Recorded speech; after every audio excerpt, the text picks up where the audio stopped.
อุบาสิกาผู้ใคร่ในธรรมทั้งหลายต่อไปนี้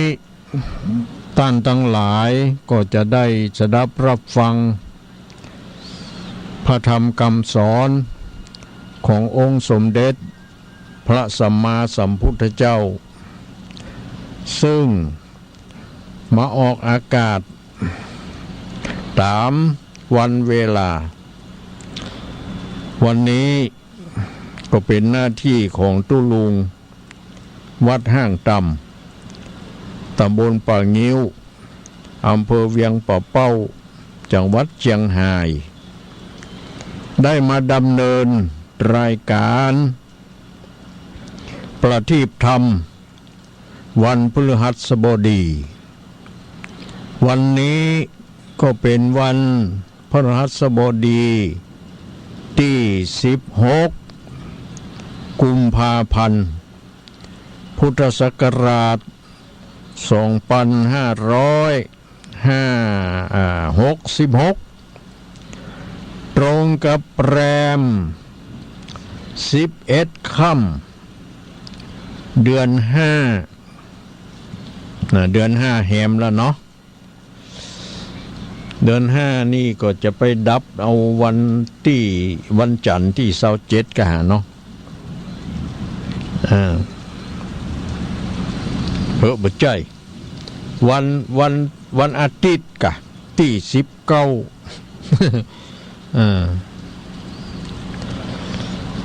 วันอาทิตย์ที่19เดือน5ก็จะดับละต่อไปก็จะเป็นเดือน6ออกแล้วเนาะรายการประทีปธรรมวันพฤหัสบดีซึ่งก็ดำเนินรายการโดยตุลุงวัดห้างต่ำทางสถานีวิทยุโดยหมอกเรดิโอซึ่งเป็นทีมงานของคุณโยมดารุณีได้ถวายเวลาให้พระธรรมทูตพระนักเผยแผ่ได้มาออกอากาศนำเอาธรรมะคำสั่งสอนขององค์สมเด็จพระสัมมาสัมพุทธเจ้ามาเทศนามาเล่าอู้สู่กันฟังเพื่อจะได้ศึกษาธรรมะไปในตัวบางทีเฮามาได้ยินได้ฟัง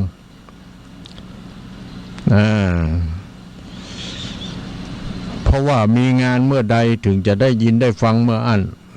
เช่นอย่างงานทำบุญบ้านใหม่ทำบุญบ้านสืบชะตาหรืองานขาวดำงานศพนี่เป็นต้น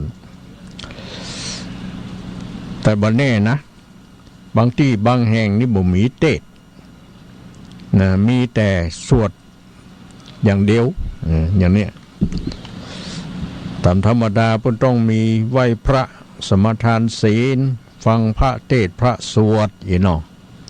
ครบสูตรของมันแต่เป็นอย่างใดบ่ว่านะมันเป็นอยู่ที่อาจารย์อยู่ที่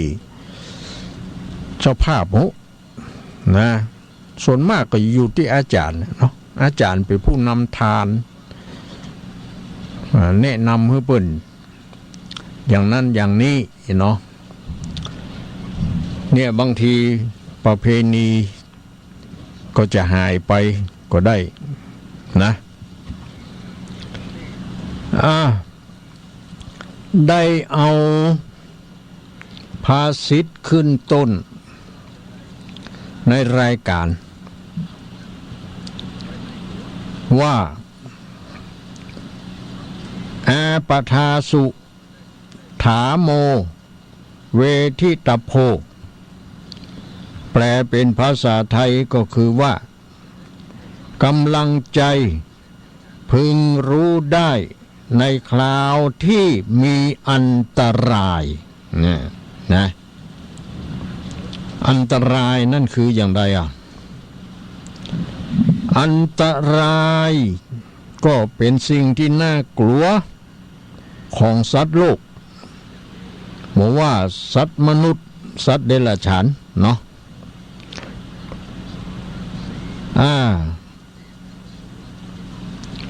อันตรายสิ่งที่น่ากลัวนั่นมีอยู่มากมายหลายประการคนเฮาที่อู้ว่าฮักกันเป็นห่วงกันอย่างนั้นอย่างนี้นะเขาจะรู้ได้เมื่อเขาฮักเฮาเป็นห่วงเฮานั่นเขาจะรู้ได้ก็ต่อเมื่ออันตรายเหล่านี้เกิดขึ้นกับตัวเฮานะนี่ดูกันได้อย่างเนี้ยก็ว่าเขาว่าเอาปากเอางามว่าบ่ได้นะพอถึงที่แท้ละเฮานะอย่างเนี้ย เขาเหล่านั้นจะทำตามที่เขาอู้ไว้หรือไม่ว่าคนที่ฮักเฮาและเป็นห่วงเฮาจริงๆนั้นน่ะเวลาเฮาตกทุกข์ได้ยากเนี่ยหรือมีอันตรายถ้าเขากึดได้ตามที่เขาอู้ไว้นั่นเขาก็จะเข้ามาช่วยเหลือเฮานะแต่บางคนก็ได้ยินเต็มหูได้ดูเต็มตาก็เฉยไอ้หนอผมมาถามข้าวเอาเนถามสารทุกข์ยุกสุขดิบว่าเรื่องมันเกิดขึ้นเป็นจะได้อย่างนั้นอย่างนี้จะมาฮื้อกำลังใจเฮานี่บ่มีเลยนะเมื่ออยู่ดีสบายบ่มีเรื่องราวอันตรายอย่างเกิดขึ้นก็มาหาเฮาอยู่บ่อยๆนะอย่างเนี้ย บางทีมาอยู่มากินกับเฮานี่นะ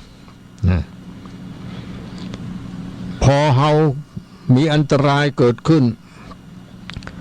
เช่นสมาชิกภายในครอบครัวเฮาก็ดีได้ประสบอุบัติเหตุนี่เนาะเกี่ยวกับรถกาเกี่ยวกับ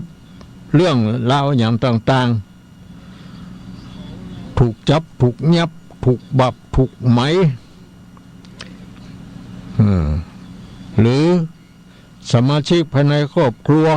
ได้ล้มหายตายจากไปนี่นะ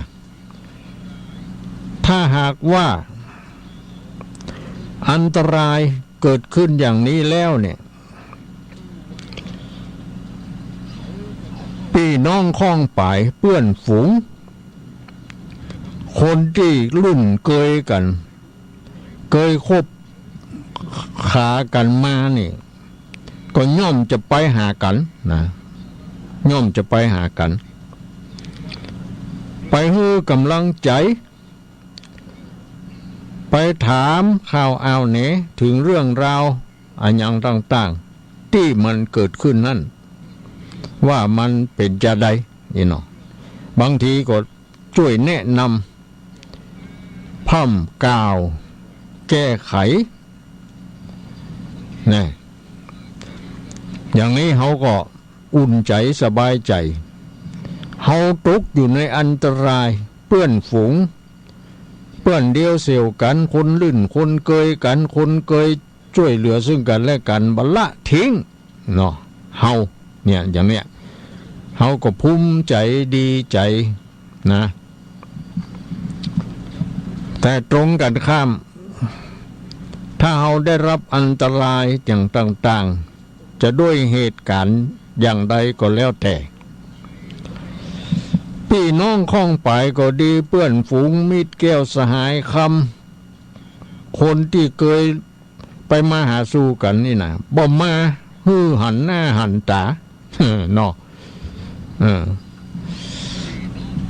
ทั้งที่หูนี่นะ บ่มาให้กำลังใจบ่มาช่วยเหลืออันยังอันใดสักอย่างนี่นะอันเนี้ยเพิ่นเรียกว่ากำลังใจคนเฮาเมื่อเกิดกำลังใจอย่างนี้มันก็ย่อมเดือดร้อนทำให้บ่สบายใจนะอันเนี้ยญาติโยมสาธุชนทั้งหลายเขาก็ต้องเลือกดูนะว่าไผ่พ่องที่จริงใจกับเฮานี่เนาะ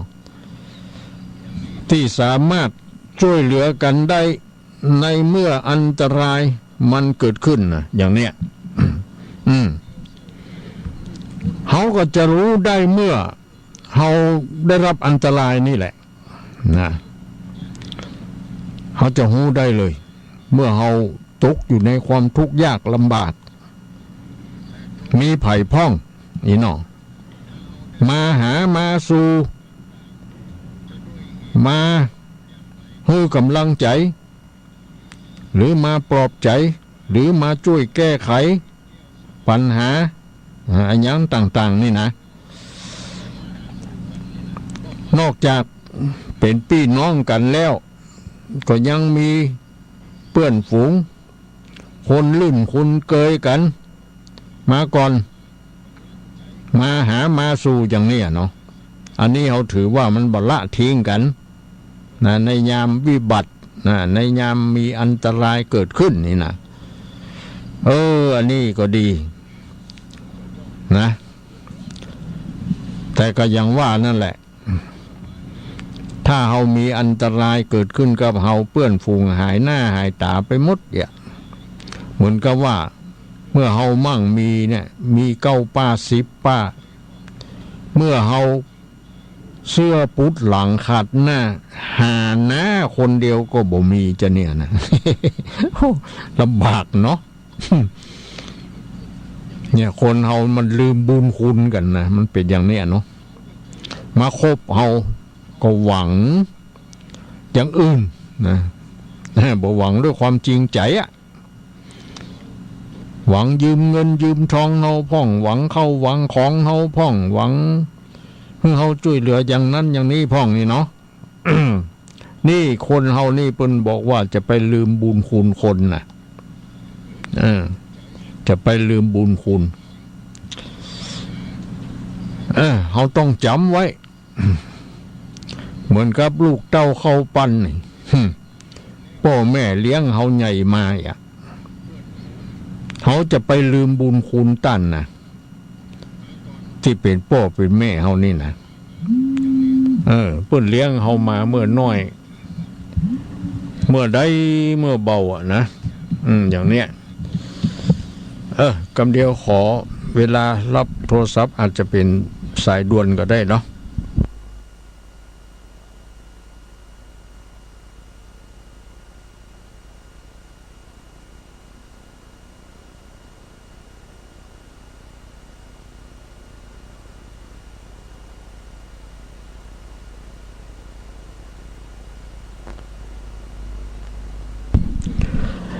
อันเนี้ยญาติโยมทั้งหลายเรื่องราวมันเป็นอย่างนี้ในเมื่อเฮาหูเฮาเข้าใจเฮาก็จะได้แยกได้หูว่าอันยังของแท้อันยังของปลอมนี่นะคนเฮาก็เหมือนกัน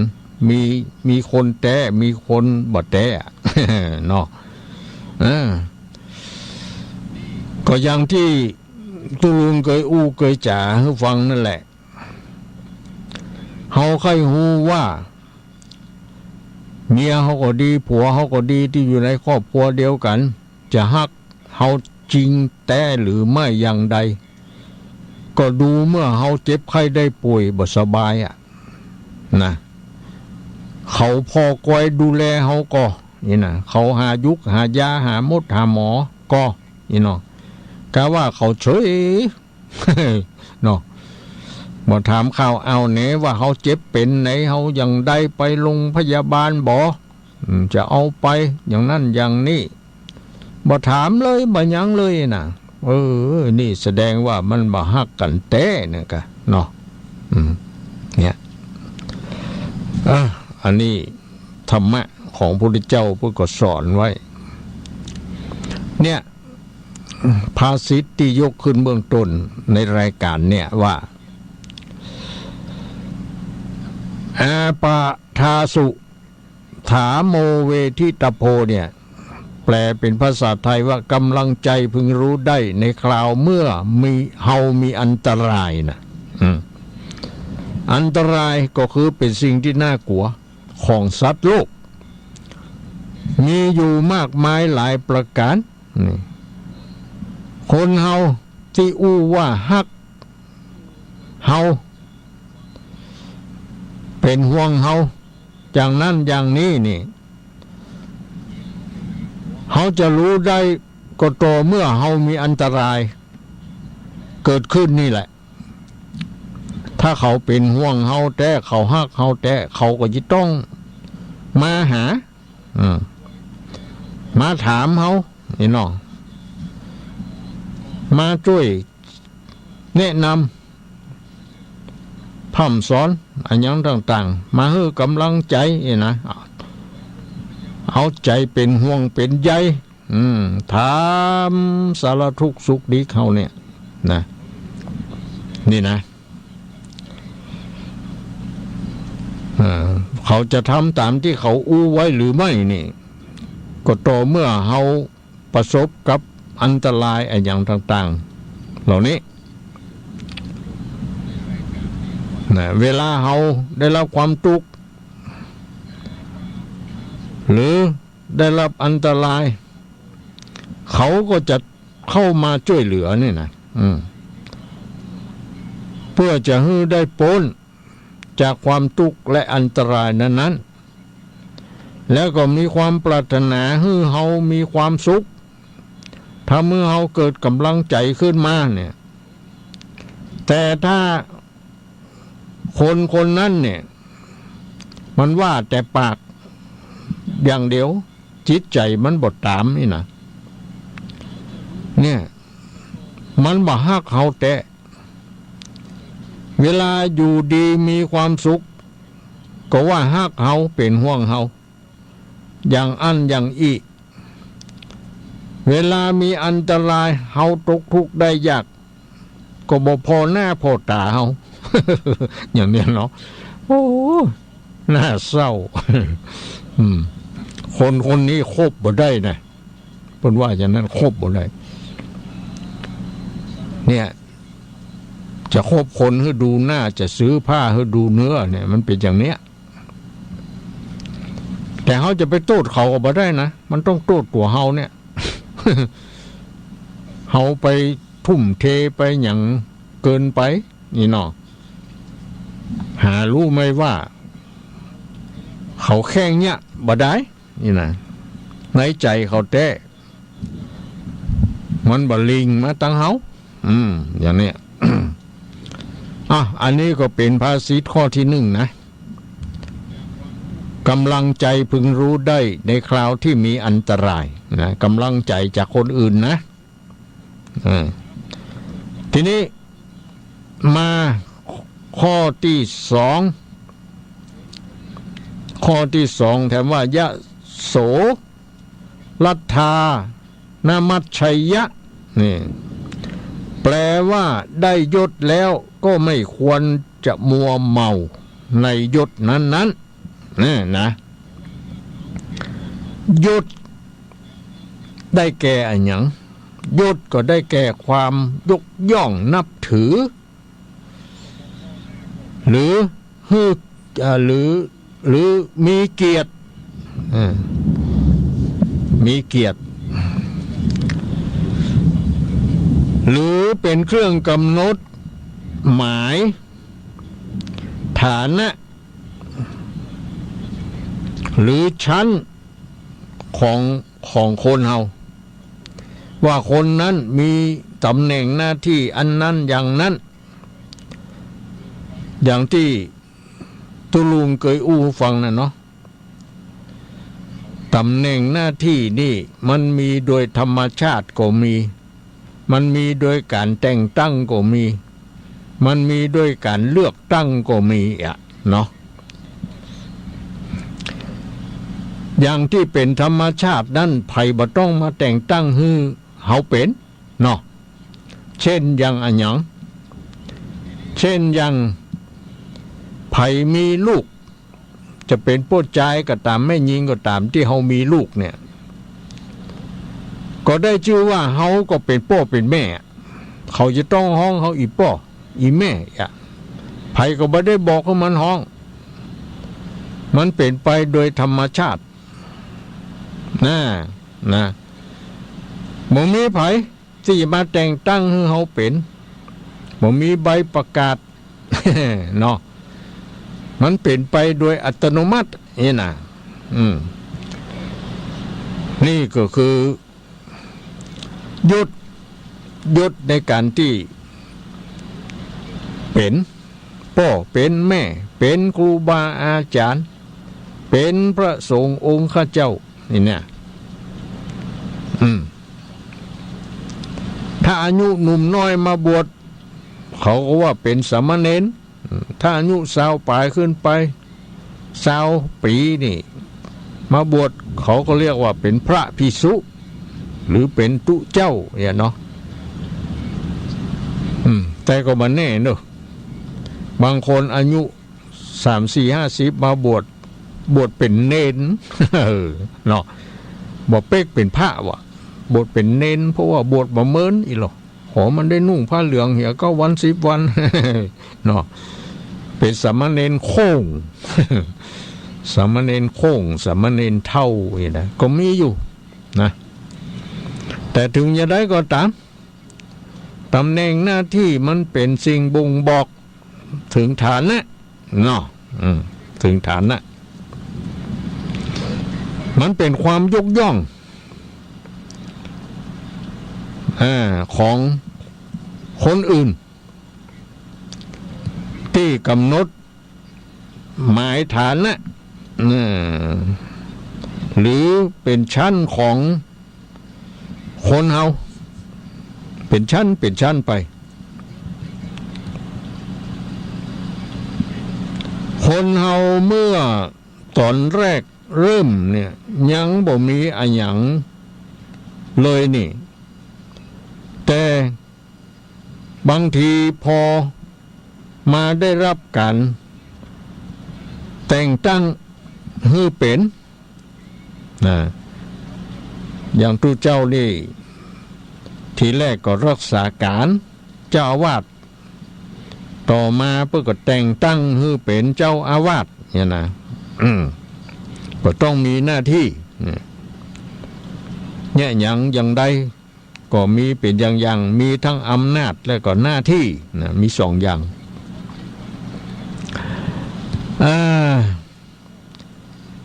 ญาติโยมทั้งหลายก็เหมือนกันบางครั้งบางทีเฮาก็ได้รับการแต่งตั้งเป็นผู้ใหญ่บ้านเป็นกำนันนี่หรือได้รับการเลือกตั้งอีกก็ได้เนาะเพิ่นจะเลือกตั้งผู้ใหญ่บ้านเนี่ยมีคนสมัครหลายคนเพิ่นจะเลือกเอาผู้หลวงบ้านแต่ละบ้านมาเป็นกำนันเพิ่นก็จะเลือกผู้หลวงบ้านมีหน้าที่ในการเลือกกำนันเนี่ยนะอย่างนี้พอเขาเลือกตั้งเฮาได้แล้วก็ได้ชื่อว่าเฮามียศละนะยศก็คือเป็นก็คือการยกย่องนั่นแหละยศก็คือการยกย่องหรือนับถือเป็นเกียรติของผู้นั้นคนนั้นเพราะฉะนั้นในภาษิตอันนี้เพิ่นบอกว่าเมื่อได้ยศแล้วจะไปมัวเมานะมัวเมานั่นคืออย่างใดก็คือลืมตัวนั่นแหละแต่ก่อนเมื่อบ่ได้ยศบ่ได้ตำแหน่งอันยังก็ดีอยู่อีเนาะ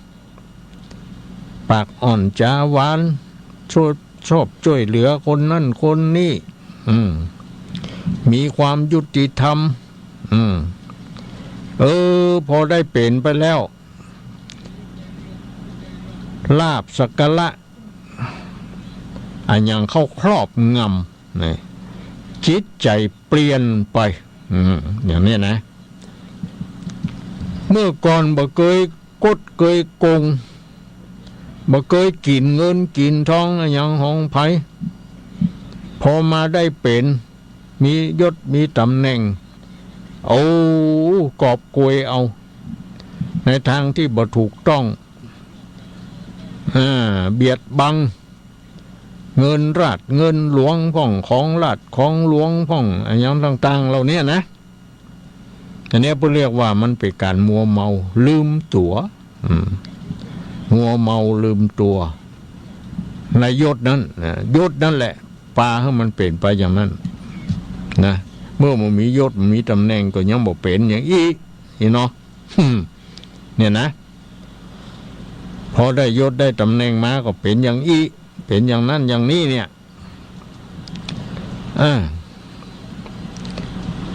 เพราะนั้นก็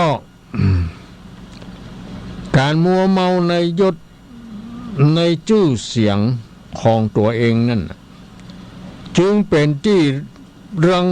เกียจของผู้อื่นนะเป็นที่รังเกียจของสังคมนะไม่ใช่ดีนะ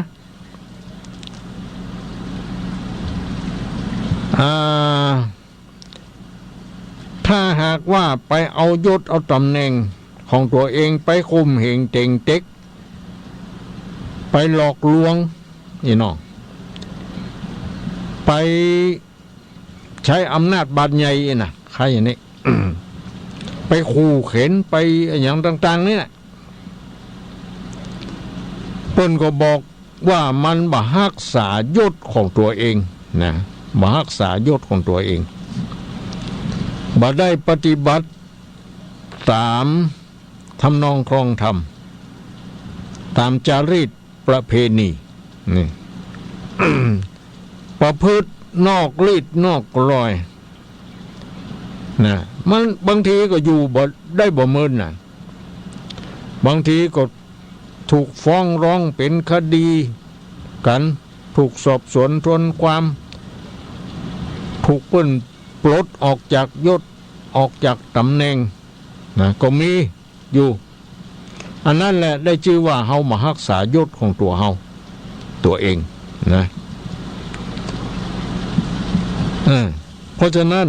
ในเมื่อเฮาได้รับการยกย่อง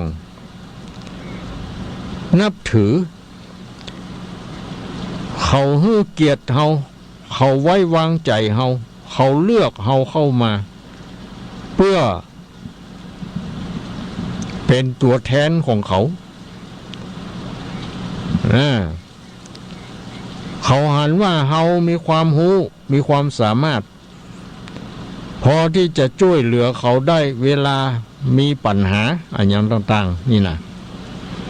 เขาต้องนึกถึงสิ่งนี้นะเป็นสำคัญนี่คุณความดียศตำแหน่งก็จะอยู่ตัวเฮาไปเมินนะไปเมินบางคนได้เป็นแล้วหมดวาระออกไปเพิ่นเลือกตั้งแถมใหม่สมัครเข้ามาแถมก็ได้แถมจะเนี่ยนะก็เพราะอย่างก็เพราะคุณงามความดีความซื่อสัตย์สุจริตความยุติธรรมของเขาเป็นที่ปรากฏแก่ประชาชนคนทั่วไปได้หูได้หันว่าคนคนนี้เป็นคนดีอย่างนี้นะเฮาประพฤติคุณงามความดีนี่เฮาบ่จำเป็นต้องไปอวดอ้างบ่ต้องไปกล่าวสรรพคุณอะไรอย่างมันอยู่ที่เขาหูเขาหันเขาได้สัมผัสนะนี่เป็นอย่างนี้เพราะนั้นขอให้เฮาได้ทำหน้าที่นะของเฮาให้ดีก็แล้วกันจะไปมัวเมาหลงไหล ในยศในตำแหน่งในชื่อเสียงอันอย่างต่างๆที่เขายกย่องอันอย่างเฮานั้นเฉยๆนะประพฤติปฏิบัติไปตามทำนองครองธรรมนี่บางคนนี่ไปช่วยเหลือคนผิดคือเป็นคนถูกไปช่วยเหลือคนถูกคือเป็นคนผิด เนาะอย่างนี้นะโอ้อันนี้ใช้บ่ได้อ่ะเนาะผิดก็ต้องเป็นผิดถูกก็ต้องเป็นถูกก็ว่ากล่าวตักเตือนกันไปแล้วก็ก่อนที่มันจะแตกไปฟ้าไปบนก็ฮื้อไกลเกลี่ยกันถึงสองฝ่ายก่อนอยากฮื้อเข้าใจกันฮื้ออารมณ์อร่อยฮื้ออภัยซึ่งกันและกันบางครั้งบางทีมันก็หลงไปนี่นะมันใจว่าไปเข้าข้างฝ่ายหนึ่งแล้วไปข่มเหงฝ่ายหนึ่งอีกมันบ่ถูกต้องเนาะส่วนมากมันก็จังเป็นอย่างนั้นนะมีน้อยนักกันเนาะที่จะมีความยุติธรรมเนี่ยคล้ายๆกับว่าบ่เข้าข้างฝ่ายหนึ่งฝ่ายใดผิดก็ว่าเป็นผิดถูกก็ว่าเป็นถูกแล้วก็มีออมชอมกันมีอะไรอย่างกันเนี่ยบ่ฮือเรื่องน้อยมันเป็นเรื่องใหญ่อย่างเท่านั้นเนี่ยนะถ้าไผ่ทำได้อย่างอี้นี่โอ้ยเป็นบุญเป็นวาสนานะพี่น้องประชาชนชาวบ้านก็เป็นผู้โชคดีนะได้ผู้นำที่ดีอย่างนี้เนาะอย่างเป็นผู้เจ้าอาวาสก็เหมือนกันนะมีความยุติธรรมบ่ปากกล้ากลางแข็งบ่ซวก บางคนนี่พอได้เป็นเจ้าอาวาสแล้วเป็นเจ้าคณะตำบลก็ดีเจ้าหน้าอำเภอก็ดีโตถือว่าตัวมีอำนาจ ว่าอย่างบางทีบ่เลงหน้าไผนะมันก็บ่ดีนะถ้ามันเป็นความยุติธรรมมันก็บ่มีปัญหาอย่างมากนักแต่ถ้ามันบ่ยุติธรรมนี่กันเนาะเรียกว่ามีอคติลำเอียงไปทางนั้นไปทางนี้ไปยกย่องฝ่ายหนึ่งแล้วก็ไปข่มเหงเต็งเต็กข่มอีกฝ่ายหนึ่งจะเนี่ยเนาะ บางทีทั้งที่เขาก็บ่ผิดอีนะหาโทษหาเรื่องหาลาวเฮ้ยโอ้ยคนเฮาถ้ามีความเมตตากรุณาต่อกันนี่นะมันอยู่ม่วนอยู่เป็นสุขความดีที่เฮามีที่เฮาทำมันก็บ่ไปที่ไหนมันก็อยู่กับตัวเฮาหันอยู่ไปตลอด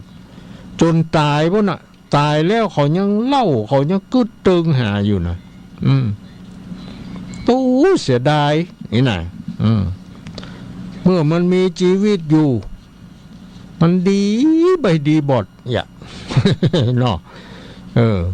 อันนี้เพิ่นเรียกว่าหนีคือเพิ่นเสียดายตายคือเพิ่นเล่าไว้เล่าในทางที่ดีนะจะไปเล่าในทางที่บ่ดีนะมันก็มีเล่าอยู่สองเล่านะ อันหนึ่งเล่าดีเนาะอันหนึ่งเล่าไม่ดี เขาจะเอาอันใดเขาจะเอาเล่าดีก็ต้องทำดีนะ อันนี้ยศชื่อเสียงมันเกิดขึ้นเพราะการกระทำความดีนะของเฮาเนี่ยผลมันจะติดตามมาทีหลังเฮาบ่ต้องไปโฆษณาเฮาบ่ต้องไปอวดอ้างตัวเฮาเนาะคนอื่นเขาจะอวดอ้างเอาคนเดียวเขานี่เพราะเขาหูเขาหันเนี่ยเนาะนะอันนี้ก็ขอฝากไว้เนาะกับญาติโยมทั้งหลายอย่างเฮาเป็นพ่อเป็นแม่เฮามีลูกมีหลานอย่างเนี้ยเฮาจะต้องตัวเฮาเป็นหน้าที่โดยธรรมชาติที่ว่าบ่ได้แต่งตั้งเนี่ยก็คือไผมีลูกก็ได้ชื่อว่าเป็นพ่อได้ชื่อว่าเป็นแม่เนี่ยทีนี้ในการเป็นพ่อเป็นแม่ของเฮานั่นเนี่ย เขาจะเลี้ยงลูกด้วยวิธีการอย่างไรโดยเอาอกเอาใจกะอันยังก็ตามใจเฮ็ดกู้ย่างกะลูกใครได้อันยังก็เอาฮื้อกะอย่าเนาะบางครั้งบางทีมันก็บ่ถูกต้องนะ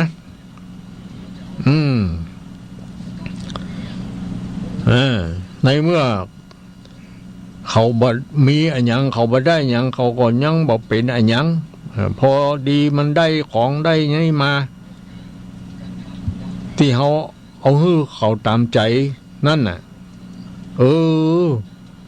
มันเลยไปเป็นเรื่องเป็นราวอย่ามันเลยทำความทุกข์ยากเกิดขึ้นอย่างนี้ มันก็ผิดแต่เฮาอ่ะเนาะมันไม่ใช่ผิดแต่ที่ลูกนะมันผิดแต่ตัวที่เฮาเป็นผู้เอาฮื้อก็ต้องคิดพิจารณาให้ดีนะอย่าไปตามใจอย่างเขาจนเกินไปนี่เขาต้องดูก่อนแนะนำพร่ำสอนหาเหตุผลมาบอกมากล่าวเป็นยังเขาจะฟังก็ดีฟังก็ดีก็ว่ากันไปแถมเรื่องแถมยังเนาะบ่ใช่อันหยังก็โยนอันหยังก็เอาหยังก็เอาผลสุดท้ายนี่บางทีมันได้นิสัยที่ว่าบ่ต้องย่าหยังบ่ต้องทำหยังอย่าพ่อแม่ถึงเอาอย่าใครได้ขอเอาอย่างเนี้ยนะเขาก็บ่เป็นตัวของตัวเองจักเตื้อเขาก็บ่มีความรับผิดชอบตัวเองอ่ะนะอย่างเนี้ยก็เวลาเฮาเสี่ยงบุญไปล่ะมันเหลือแต่เขาล่ะเขาจะอยู่อย่างใดอีกอ่ะเนาะเขาก็เป็นห่วงเขาอย่าเพราะนั้นเราต้องปลูกฝังลักษณะนิสัยที่ดีนะไว้ให้แก่เขานะให้เขาช่วยเหลือตัวเองได้อ่ะเวลาเขาตายไปเขาจะนอนรับตาลาโลกไปอย่างสบายอ่ะกะเนาะไม่ต้องห่วงหาอะไรอันยังนี่ นะอันเนี้ยความสุขมันอยู่ที่เนี้ยความสุขได้อยู่ที่การทำหน้าที่ของตัวเองให้ดีที่สุดเท่าที่จะทำได้เขาจะเป็นอะไรยังมียศมีตำแหน่งมีอะไรยังก็แล้วแต่ก็ขอให้ทำสิ่งที่เขาได้รับนั้นดีที่สุดเท่าที่จะทำได้เนาะอย่าไปเอายศเอาตำแหน่งมาเป็นเครื่องมือหากินในทางทุจริตนี่นะซื้อกินไม่หมดอย่าเนาะคดกินไม่นานอย่าเพิ่นมีกรรมว่าไว้อย่างนั้นนะซื้อกินบ่หมดกินไปตลอดเวลากดบ่ซื้อสัตว์นี่กินไปบ่นมื้นบ่นานเนาะย่อมอันตรธานชิบหายไป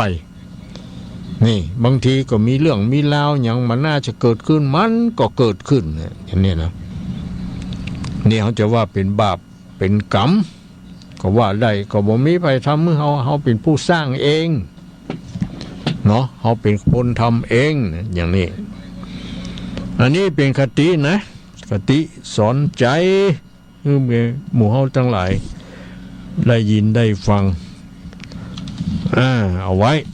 เนาะเป็นอย่างนี้ก็สิ่งใดดีก็ทำให้มันดียิ่งขึ้นสิ่งใดบ่ดีก็ปรับปรุงแก้ไขให้มันดีขึ้นนี่นะมันก็อยู่ดีสบายมันก็อยู่แบบว่าบ่มีปัญหาอันยังมากนักกันเนาะก็คงจะอธิบายขยายความเกี่ยวกับภาษิต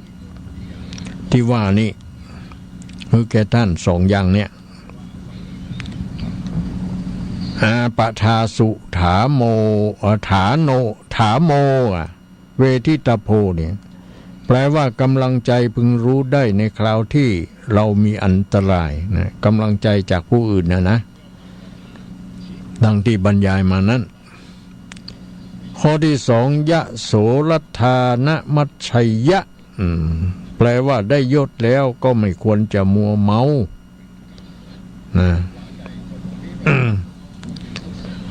อย่าไปลืม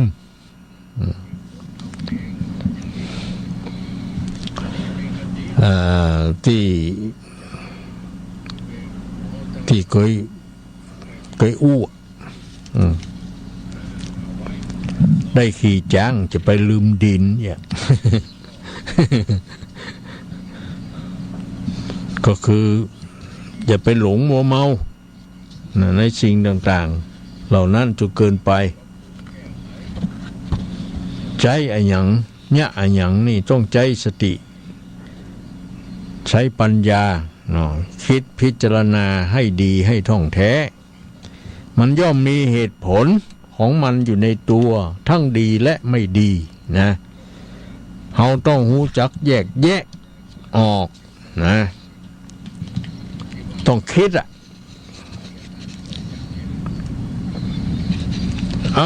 ต่อไปก็คงจะได้อธิบายขยายความเกี่ยวกับเรื่องมงคล38ดังที่ได้เทศนามาว่าปุพเพจักตะปุญญาตาเนี่ยแปลว่าการได้ทำคุณงามความดีหรือทำบุญมาตั้งแต่อดีตชาติปางก่อนจึงได้ย้อนมาสนับสนุนช่วยเหลือเราให้ได้ดีนี่เรียกว่าบุญเก่านะเรียกว่าบุญเก่าก็มีนิทานเกี่ยวกับเรื่องพราหมณ์5 คนพี่น้องเนี่ยพราหมณ์5 คนพี่น้องเนี่ยนะอาตีเตภาลานะสิยังเนี่ยดังได้ยินมาว่าในการล่วงแล้วไปยังมีพราหมณ์4 คนพี่น้องอยู่ในเมืองพาราณสีเขาเหล่านั้นยินดีในการบรรพชานะคือยินดีในการบวชเขาก็ชวนกันออกไปบวชเป็นฤาษีนะไปบวชเป็นฤาษีพี่ชายทำการกิริยาตายไปก็ไปบังเกิดเป็นพระอินทราธิราชอยู่สวรรค์ชั้นดาวดึงส์นะสวรรค์ชั้นดาวดึงส์นี่มันเป็นชั้นที่เท่าไหร่ญาติโยมจำได้เหรอสวรรค์มันมี6 ชั้นนะชั้นที่1ชั้นจตุมหาราชิกาหรือว่าชั้นจตุมหาราชนั่นแหละชั้นที่2ชั้นดาวดึงส์เป็นชั้นที่2เนาะ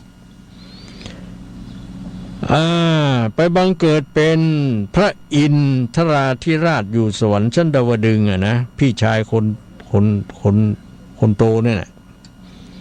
บวชเป็นฤาษีแล้วนะแต่ว่าบำเพ็ญเพียรพจน์อยู่ทำการกิริยาตายไปเกิดเป็นพระอินทร์เนี่ย อยู่สวรรค์ชั้นดาวดึงส์คนนี้ก็รู้เหตุว่าน้องชายทั้ง3นั่นมีทุกขเวทนานะพระอินทร์ก็เลยลงมาจากวิมานเข้าไปนมัสการพระฤาษีที่เป็นน้องนะทั้ง4 คนนั่นจึงถามว่าพระผู้เป็นเจ้าอันนี้หมายถึงพระอินทร์นะไปถามฤาษีว่าพระผู้เป็นเจ้าจะต้องการสิ่งใดบ้างนะถามว่าต้องการอะไรอย่างพ้องนี่เนาะแต่เขาก็บอกฮู้นะว่าเป็นปีอ้ายที่ไปเกิดเป็นพระอินทร์เนี่ยเพราะว่าจำแรงแปลงเพศลงมาฤาษีองค์ที่1เป็นโรคผอมเหลืองมีอาการไข้หนาวเป็นกำลังนี่จึงบอกแก่พระอินทร์ว่าอาตมาอยากได้ไฟ เพราะมันหนาวเนาะเขาได้ไฟเอามาดังหิงเนี่ยกะ พระอินทร์ก็ถวายพระด้ามไว้เล่มหนึ่งพระก็คือเป็นมีดเนี่ยกันเนาะมีดหรือมุ้ยก็ จึงบอกว่าท่านจะต้องการของสิ่งใดจงเคราะห์จงเคราะห์พระหรือว่าจงเคราะห์ด้ามพระเนี่ยแล้วจึงบังเกิดแล้วก็จึงบังคับให้ไปนำเอามานี่มันเป็นของวิเศษกันนี่เนาะพระด้ามก็ไปนำมาซึ่งของที่ต้องการที่ต้องประสงค์ได้สมมุติว่าเขาเคยได้โทรศัพท์มือถือเนาะมันจะได้วะนี่ เอามือตบพระวิเศษไปซ่อเอามือถือไอโฟนที่ราคาแพงๆมาให้สักเครื่อง เนาะคงจะบ่ได้ป้นคงจะบ่ฮื้อเอาไปพัฒนาเอาอย่างนั้น นะฤาษี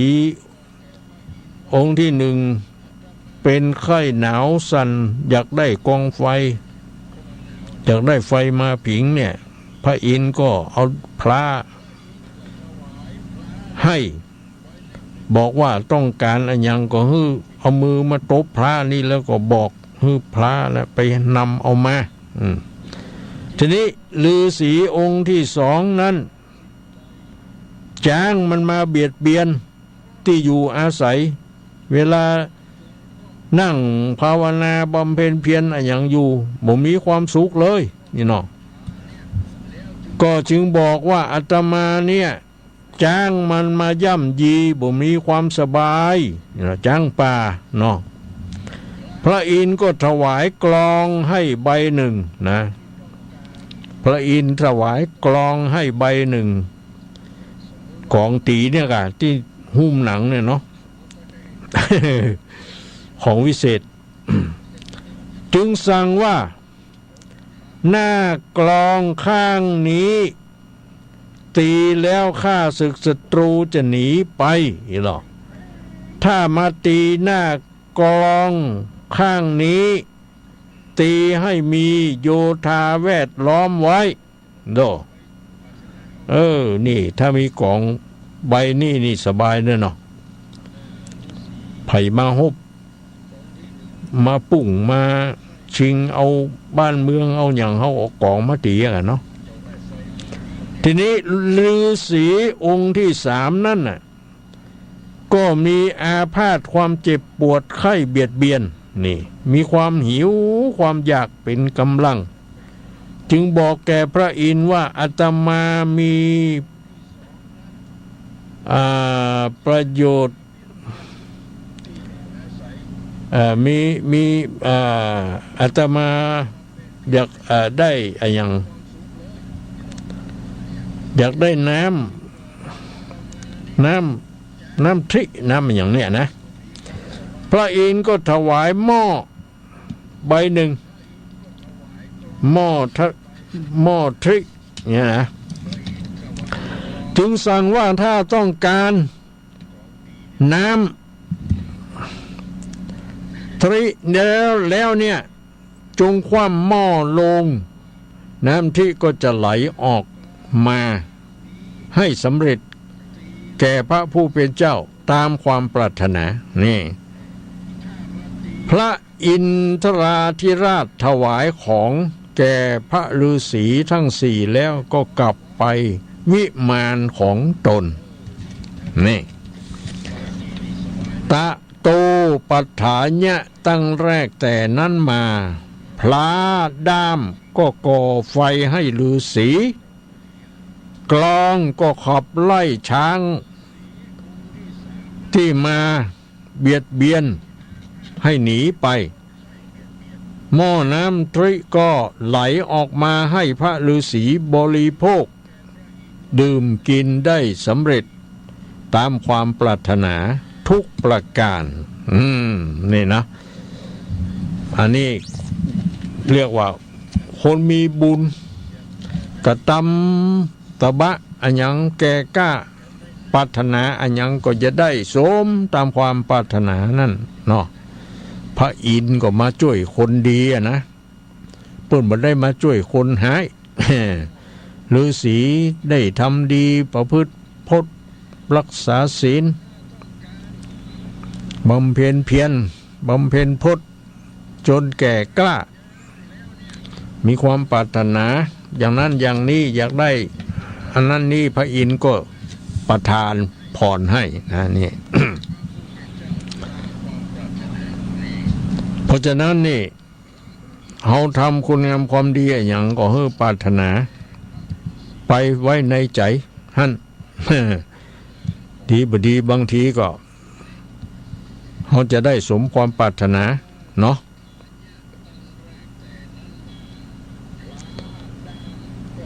แล้วก็มี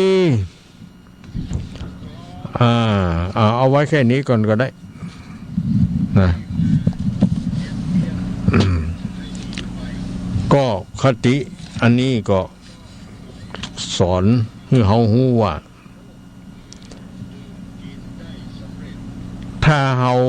ต้องการอันอย่างใดเฮาต้องประพฤติคุณงามความดีก่อนนะ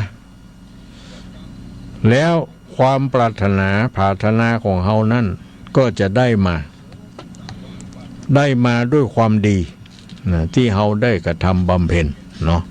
ถ้าเฮามาได้บำเพ็ญคุณงามความดีมาเฮาจะไปปรารถนาอันอย่างใดมันก็บ่ได้นะมันย่อมบ่ได้เพราะเฮาบ่มีความดีอ่ะ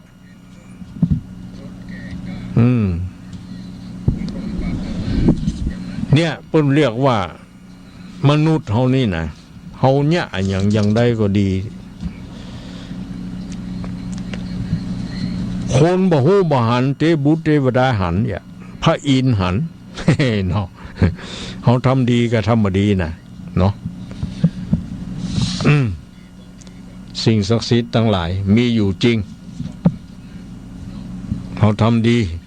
ปรารถนาอันยังก็ย่อมจะได้สมตามความปรารถนานะอย่างนั้นเนาะเอาละต่อไปก่อนที่จะเทศธรรมอันยังเนาะ8แรงออกยอดกาแลโปร่ง วันนี้จะเทศผูกที่3กันเนาะผูกที่2ดูเหมือนเนี่ยจบไปแล้วก่อนอื่นก็จะขอประกาศอนุโมทนาให้กรรมเนาะเพื่อแก่ญาติโยมที่มีศรัทธาได้บริจาคทรัพย์มาเพื่อเป็นค่าน้ำค่าไฟค่าอุปกรณ์การเผยแพร่เนาะฝากมาก็มีนะก็จะประกาศให้รับทราบเพื่อความสบายใจบางทีฝากมาแล้วถึงก้าบ่ถึงจ้าอย่าเนาะได้รับปัจจัยจากแม่วันนาพิรมอันนี้บ้านเฟยไฮนะเนี่ยจำนวนเงิน200 บาทเนาะได้รับแล้วก็ได้รับจากท่านพระมหาเสาแก้วรับมาจากสถาวัดห้างต่ำบริจาคกันเทศอีโล3 คนรวมเป็นปัจจัย210 บาทนี่นะอันนี้ก็มาถึงเรียบร้อยเนาะเอามาลงบัญชีรายรับไว้เรียบร้อยเนาะรายที่3นี่รับจากแม่วันนาเหมือนกันแต่ว่านามสกุลเกตกันนะตะกี้แม่วันนาพิรมเนาะมาเดี๋ยวนี้แม่วันนาเกตกันนะบ้านบวกขอนตำบลแม่เจดีนี่อันนี้ฝากตุยุนวัดดอยเวียงฮ้อมาฮื้อนะจำนวนปัจจัย200 บาทได้รับไว้เรียบร้อยแล้วนะแม่เนอ ท่านยุนวัดดอยเวียงห่อเอามาฮือเรียบร้อยแล้วแม่สบายใจได้ก็ขอท่านที่ได้บริจาคมาเป็นกันเทศก็ดีเป็นกระน้ำก้าไฟอย่างก็ดีเนาะก็ขอให้สมดังความมุ่งมั่นปรารถนาเนอคิดเงินให้ได้เงินคิดทองให้ได้ทองคิดบุญให้ได้บุญคิดบาปอย่าได้บาป เพราะมันของบดีอ่ะเนาะขอให้อยู่ดีมีสุขอายุมั่นขวัญยืนประจากทุกโศกโรคภัยไข้เจ็บนานาประการมีความสุขความสำราญเบิกบานใจมีโชคลาภวาสนาบารมีมีคุณงามความดีอยู่กับตัวตลอดไปนั่นจุกจักมีถึงแต่ดีหลีเดดตื้อนะ เอาต่อไปเขามาเทศธรรมนะญาติโยมคนใดจะปุจจากันเทศกันธรรมโดยที่บ่ต้องเป็นเจ้าภาพร่วมกันเอาก็ได้นะแล้วแต่หรือจะบริจาคก็ได้แล้วแต่ คำว่าแล้วแต่นี้เอาตามใจว่านะก็จะขอสืบเท้าใจความเหียน้อยหนึ่งว่าทำผูกที่สองได้เตะจบลงไปเนาะตั้งป่ายมันก็มีอยู่ว่าโสปีโขโชติโลมหาโพโคภิกขเวดูราภิกขุตั้งหลายตนตะลงศีลใสบ่เศร้าลูกศิษย์เก้าพระมุนีส่วนโชติละเศรษฐีหนุ่มเน่าท่านคงจำได้โชติยะเศรษฐีมีภรรยาชื่อว่าอโนจาตะกอนได้รับทรัพย์สมบัติจากพ่อแม่ตายละไว้ฮื้อปดเต้ามีเงินหลายล้านโกด มีนักกำเดียวนะเป็นเศรษฐีเนี่ยเนาะได้เป็นเจ้าเงินเจ้าคำนี่มีหนานำไหลหล่อจากแม่พ่อทั้งสองมีตังงัวควายจ้างมาบ่อาจอ้างกันนามีนักของโปคาเครื่องใจมีพร้อมควายจุปการนี่ก็อยู่สำราญจื่นสู้ใจอยู่ถึงวันนี่มีเงินมีทองแล้วมันสมบัติทำการทำงานมันแย่อย่างกินของพ่อของแม่ของเก่าอ่ะที่ได้สืบแตนมานั่นน่ะเนี่ยแล้วบ่ใจกินข้าวกับน้ำอย่างเดียวนะไปกินเหล้าตึงเจ้าตึงแรงเอาเลี้ยงเปื่อนเลี้ยงฝูงห้องเขามากินลาบกินซาที่บ้านตึงวันละ นอเนี่ยหารู้ไหมว่าเงินทองที่เอามาเนี่ยอย่างนั้นมันเป็นของพ่อของแม่เนาะเพิ่นตายละไว้ฮื้ออ่ะมันเจ้าของตัวสักน้อย แต่ว่าในฐานะตัวเป็นลูกอิบได้เป็นผู้สืบสันดานสืบมรดกก็ได้รับอย่างนี้โอ้มีเงินมีทองบ่เคยมีสักเทื่อนะกะเนาะได้ขี่จ้างก็ลืมดินนะกะค่างัวค่าควายงัวควายก็มีนะค่างัวค่าควายกินแกงลาบซ่าหรอกเอาเปื่อนเอาฝูงยังมากินชุบอ่ะแล้วก็เล่าลงต้องเลยอย่างว่านั่นปากกลางแข่งบ่กลัวภัยสักคนกำจ่าแข็งด่าย่อบุบต่อยหม้อตีไหโดโคตรอย่างน้อยก็ถึงมาได้ใครกำไปต่อต้าว่าตัวข้ามีเงินนี่หรอมีเสื้อมีผ้าผืนไม่กันโคตรไม่เมาวินเมื่อใดก็เอาขว้างลงดินโดเอาตีนเข้าย่ำวะเอามีดเข้าซ้ำแต่งฟันจ่าเดือดนั้นตัวห้องมีพวกพ้องนำนาย่อมปลาลากล้าหยาบเหล้ากับลาบก็เมาเซถึงวันนี่ จ๋าว่าตัวเองนี่เก่งกล้าบุกหัวไผใจบ่เข้าตังทำบ่ครบยำพ่อแม่แทนที่มันได้รับทรัพย์สมบัติเงินทองมาอย่างนั้นเนาะแทนที่จะเอาไปซื้อของซื้อยังมาตานขันเข้าอีกกันเนาะคือพ่อคือแม่คือตูเจ้าได้ฉันได้กินตัวเอวังหุนตุดีและอาจจะในวันนี้ก็เป็นวันดีอีกกันเนาะสลีสุภมังกลอันประเสริฐล้ำเลิศยิ่งกว่าวันและยามตั้งหลายบัดนี้หมายมีต้านโชติละเศรษฐีและแม่เศรษฐีอโนจา ได้น้อมนำมายังทุกพระบุภาราจารย์ลุงดอกเขาตรไม้และก็คีลานะปัจจัยโอตนะปีกหารตานทั้งหลายมูลผุงนี้เพื่อจะมาถวายเป็นตานเนี่ยตุเจ้าเพื่อจะปั่นปอนนึงอีกกันเนาะอันนี้มันถึงบอกกึดมันถึงบอกกึดหาพ่อหาแม่ทั้งที่ได้สืบซ่อนแตนเข้าแตนของแท้ๆของเปิ้นเนาะมาตานกันเข้าหาเปิ้นกันแล้วนี่เอามากินเอาเปื่อนเอาฝูงมากินอวดมีเงินมีทองวะนี่มีงัวมีควายก็ฆ่าถึงวันตัวโอ้เนี่ย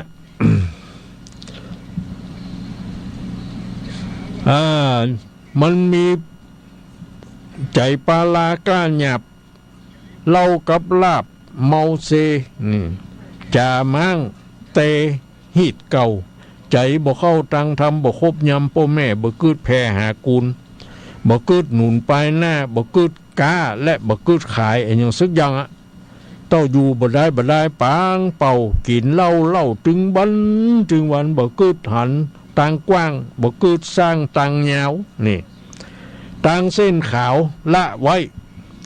ป้อยเตียวไต่ตังดำนี่ตังขาวมันบ่ไปมันไปตังดำมีเงินคำกองกดบ่ฮู้โพดคนผานนี่บ่ฮู้เฉลี่ยเจียจานสักเตื้ออีหลอ บ่ไปตานขันเข้าให้พ่อให้แม่สักเตื้อบ่บริจาคอย่างช่วยวัดวาอารามสักอย่างนี่ใจบ่เอื้อตังศีลเอาแต่กินและเล่นอย่างเดียว บ่ได้เว้นวันยามนี่บ่กลับตามกองเก่าละลีดเก่าโบราณบ่ปอนนานแต่ใส่ก็ร้อนไม่บกบางนี่เนี่ยกินถึงวันมันก็ร้อยหลอน้อยลงไปทิ้งกันเนาะเงินเต็มฉังยายหยาดก็ก้อยกลาดหนีหายนี่เงินคำก็อยู่บ่ได้น่ะข้ายิงใจอยู่ใกล้ลักเอาซ่อนไว้เอาหนีนี่งัวควายมีบ่อนน้อยก็กาดกร้อยบางตาพ่องก็มรณะกระด้างตามตุ้งกว้างดอนทรายโดพ่องก็ตายเปื้อนฆ่าพ่องก็ห้าลงเอานี่เนี่ยคนบ่มีบุญปีนั่นเนาะยังก็มาซ้ำมาอย่างหมดอะงัวควายจุกเหงาอยู่เป็นหมู่ล้มตายอยู่ถึงวันวะโดพ่องก็6,000เข้าป่าบ่ปอกหน้าคืนมาโดขนาดงัวควายยังบอกเขาอยู่ตัวน่ะเขากลัวตายเนาะมันฆ่ามันหันเปื้อนมันถูกฆ่ากับมันก็หนีกันเนาะเข้าป่าเข้าดอยไปเหี้ยจุมมูลาวางมะมีเป็นต้าเดิมอ่อนพ่องจนก็หลอนลักเอาไปกว่าพ่องก็เข้าป่าไพรสนรวดหายหนกว่าจ้อยหมู่ฆ่าค่อยยิงใจมีมากหลายใจจ้าก็พลักหน้าลาหนีนี่ก็หมู่คนใจหมู่อย่างที่อยู่ตัวฮะน่ะหันเศรษฐีบกบางจะเป็นคนตุกไอ้เนาะเข้าของวอดวายไปยี่เขาป้ากันหนีกะมาอยู่แล้วเว้ย กลัวได้เป็นโทษกลัวได้เป็นหนี้ตัวนี่กะก็พลากหน้าลาหนีเงินคำมีก้าใหญ่ฝังไว้ได้เอาฝังไว้ในใต้ดินดานก็อันตรธานน่าเสี่ยงขาดดอกบ่เหลือบาทคำขาย้อนบาปมันมาช่วยแซงนี่ นำตกแต่งปลาเป็นได้ยากเข็นไม่มาตุกยากไล่เครื่องขี่โชติละเศรษฐีหันเหตุบ่แจ้งเจตสัญญาก็ยังว่าลาสาประมาทบ่ได้ขาดคืนวันแปลงใจมันจมจื่นว่าเงินล้านหมื่นก็ยังมีอีหรอเงินคำดีฝังไว้เต็มลุ่มใต้ตะล่างจริงปลาเอาเมียน้อยอ่อนไปขุดพอเร็วไวปรากฏว่าเงินคำใส่บาทใต้หากที่ฝังไว้เหลือหลายก็หนีหายไปเหี่ยเสี่ยงนี่เงินคำมันก็อยู่ตัวบ่ได้น่ะเนาะมันฮ้อนมันไหม้น่ะเนี่ยบดีเนี่ยมันเป็นอย่างนี้นะหมดเลี่ยนเกลี้ยงจุอันเศรษฐีหันรอยเปล่าล้อนไม่เอาเต็งตัวจักไข้หัวก็บ่ได้จะร้องให้ก็บ่เป็น ไข้หัวก็บ่ไข้หัวให้ก็ให้บ่ออกนี่บึดก็หนาวอ่ะบึดก็เย็นสะท้อนว่ะบึดนึงก็ฮ้อนนำนะกอดภรรยาน้อยนอร้องให้สอเมียตนว่ะมากอดกันให้ว่ะร่ำเววนไหลแลน้ำตาแผ่ไหลล้ามคิดถึงยามเมื่อก่อนกี้หน้าก็บอกกลี่เจยบานนี่อันว่าโชติละเศรษฐียุดใหญ่บาปมาไล่ตัวยแตนได้เครื่องแกนหมุนเมียงมดเลี่ยนเกียงจุอันเหลือก้าเฮือนมันหลังใหญ่ได้อยู่ใจอาศัยจุมวงใหญ่พี่น้องบ่เตียวต้องมากายพี่น้องกับหายไปเหี่ยมดมีไผมาหาละมันมีเงินมีทองมีข้าวมีของแล้วเนาะเป็นอย่างเนี้ยจุมสหายหลายแลเพื่อนเดียวเสียวกันที่เคยห้องเอามากินเหล้ากินลาบด้วยกันก็หายบ่แวะจ่าตึงเลยมันลำเปิงกึดฮอดก็มากึดว่าเฮาขายเฮือนเฮาเหี่ยบ่วะอู้กับตึงเมียมันจักขายตอดเฮือนตนจริงเววนไขข่าวหูตัวดาวแดนไก่ซ้ำบ่มีไผจักมาซื้อวะเขาว่ามันเป็นเฮือนจังไรวะเขาบ่ซื้อวะเขาบ่เอาวะขนาดเศรษฐีแต่ก่อนมีเงินมีทองขนาดนักมาเดียวชิบหายไว้หัวประตกประเสี่ยงก็เพราะมันอยู่เฮือนหลังนี้อ่ะ เนาะนี่เขาบ่เอาขายทุกเขาก็บ่เอาอ่ะก้าหมื่นตื้อคำขาพ่องก็จ๋าห้าวหาดว่าเฮือนอุบัติจันไรหรอกกันคนใดซื้อไว้เตี้ยงห้อนไม่ปลาวายวะนี่คนตั้งหลายหนุ่มเท่าไผบ่เข้าใจตนไผบ่หันมาพอกลัวที่ต่อพวยภัยกลัวจะไล่อุบัติมาต้องปาดถึงตัวนี่เขายินกลัวจู้ผู้จ๋ากะอูหลายแม่นว่าจะเอาปั่นหื้อบ่ได้เขาก็บ่เอา โอ้ถึงขนาดนั้นนะเขาบ่สอดหูฟังเขาบ่หวังใครได้กัวเคราะห์ใหญ่เบียนคุยนี่มันกัวเคราะห์ใหญ่กัวอุบาทอะโชติละเศรษฐีมุนเมียนเข้าของเกลี้ยงเสี่ยงจุอันทุกคืนวันไม่หมัดเข้าน้ำขาดงายแหล่งล่อกึดกินแหน่งหลายแหลกบ่จ้างปากกำใดลังเตื้อเมียมันไปตะวันตกผัวมันก็หกไปตะวันออกไปเสาะเอวเสาะหากินเป็นอาจินใจบ่ได้ขาดวันใดนี่อันเนี้ยทำผูกที่2จบไปต่อไปก็จะมาเตะผูกที่3เอาอีกสักน้อยเนาะศีลมีอยู่เหมือนกันกูคนละฟังธรรมอย่างเดียว นะโมตัสสะภะคะวะโตอะระหะโตสัมมาสัมพุทธัสสะ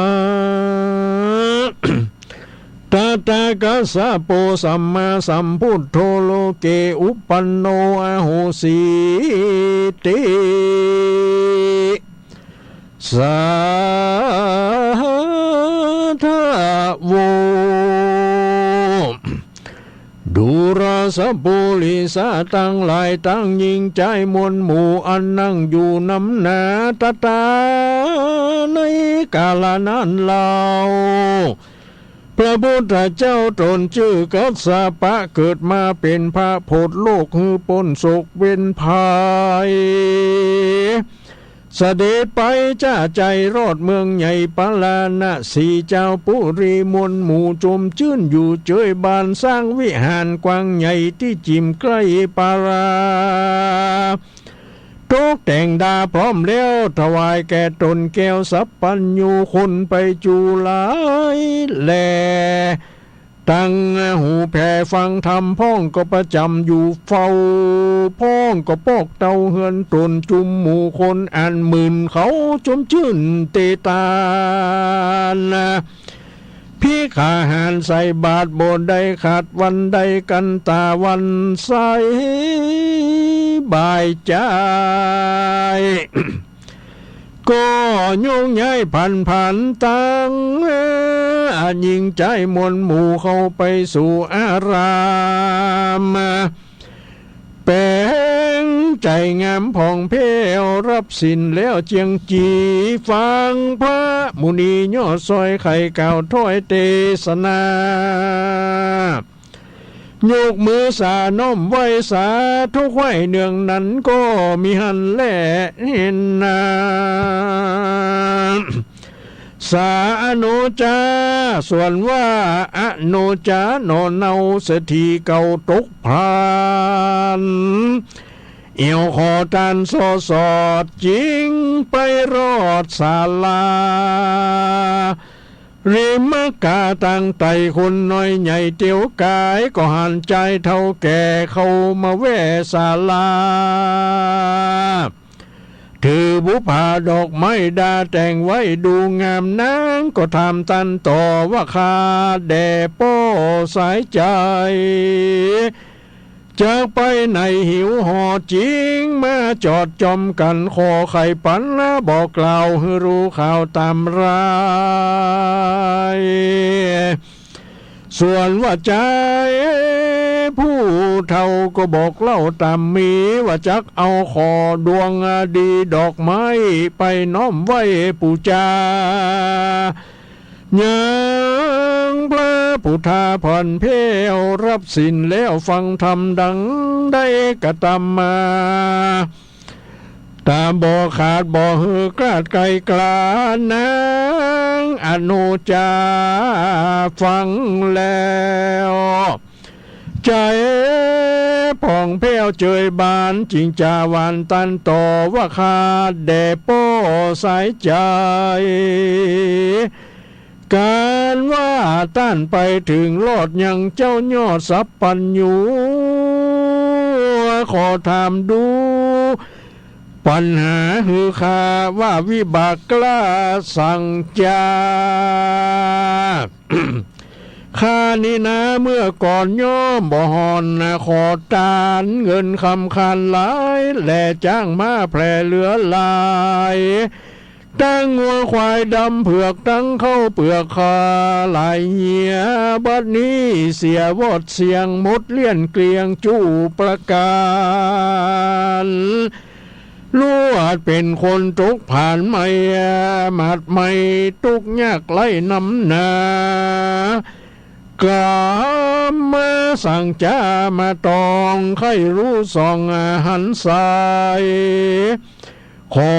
ป้อไปน้อมไว้พระบาทไทยสัพพัญญูช่วยทำดูหือขาแล้วปกหน้าคืนมาไข่ขี้ยากล่าวจี้ข้าจักอยู่นี่ด่าฝังและนา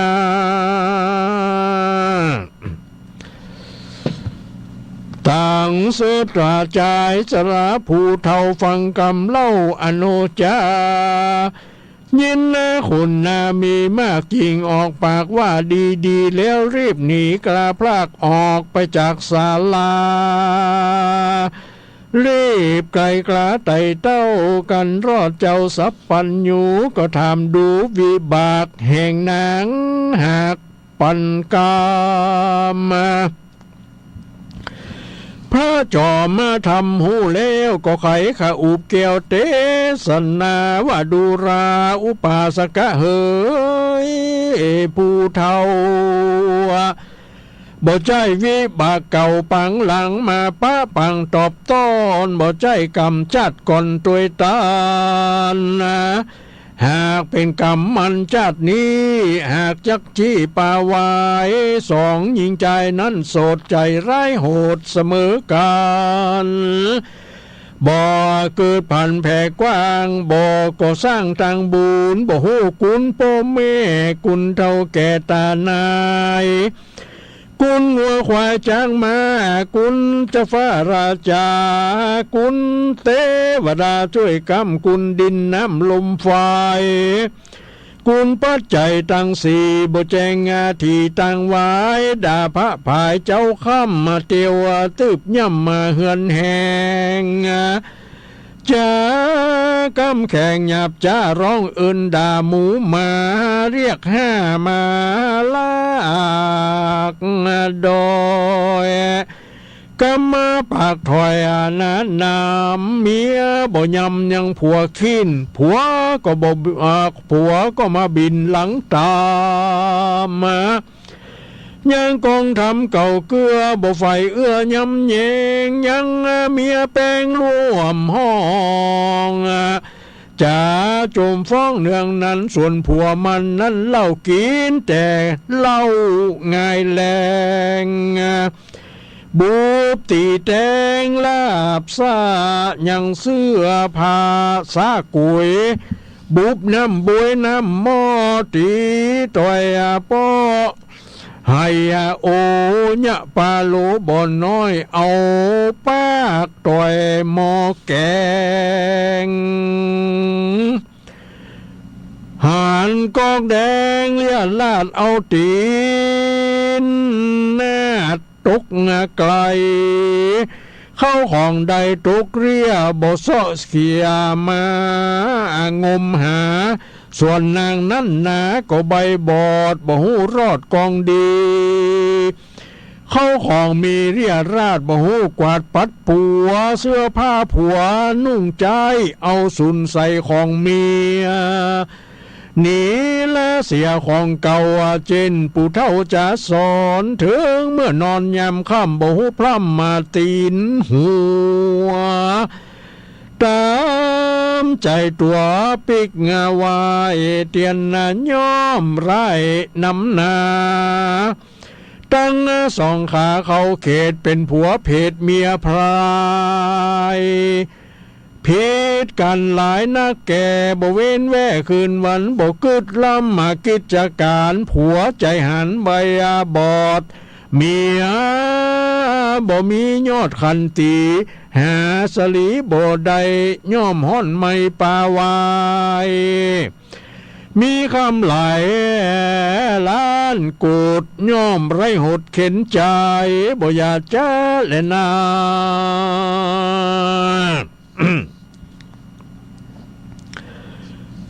อันเนี้ยก็คือสองผัวเมียเนี่ยโจติยะเศรษฐีกับนางอโนจานี่นะออกไปขอทานแล้วก็ไปย่างอยู่ที่ศาลาท่าน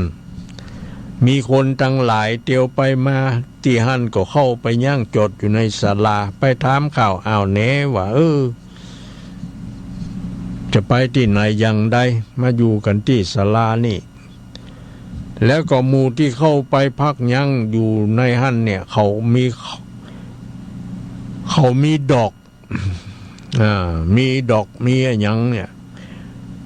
เขาก็บอกว่าจะไปไหว้ศาลเฝ้าพระพุทธเจ้านี่เนาะสองผัวเมียเศรษฐีตกยากนี่ก็เลยขอฝากกรรมไปถามพระพุทธเจ้าว่ามันเป็นวิบากอะไรอย่างของ ตู่ข้าตั้งสองตะก้อนเป็นเศรษฐีมีเงินมีทองมีงัวควายจ้างมาฆ่าคนมนถีมีสปะสเปดมาเดี๋ยวนี้ตุกยากอยากกั้นเข้าของเรานั่นสิบหายไว้หัวไปประตุกประเสียง มันเป็นพ่อกรรมเบนอันอย่างอันใดขอพ่อแม่ที่จะไปเฝ้าพุทธเจ้าช่วยจะถามทุนถามพระพุทธเจ้าคือกำเตออีหรอข้าจะอยู่ที่นี่รอฟังเนอถ้ามาปีกมาก็ขอมาแวะมาบอกคือข้ากำว่าอย่างนั้น เขาก็ไปพอไปถึงไปไหว้สาถามพระพุทธเจ้าเอาดอกไม้ไปถวายปู่จาเสร็จเรียบร้อยก็ขอทูลถามพระพุทธเจ้าว่าจุติยะเศรษฐีกับนางอโนจาตะก้อนก็เป็นเศรษฐีมีเงินมีทองมีเข้ามีของมีงัวควายจ้างมาฆ่าคนมนถีมีสปะสเปดพ่อแม่ตายละไว้หื้อนี่หรอ มันเป็นเพราะกรรมเว้นอันอย่างจาในจาดก่อนปังหลังได้มาตอบปังตอบไส้ฮือได้ตกร้ายอย่างนี้พระพุทธเจ้าก็เทศนาฮือฟังว่ามันบ่ใช่กรรมเก่าของเขาอีโลมันเป็นกรรมใหม่ในจาดนี้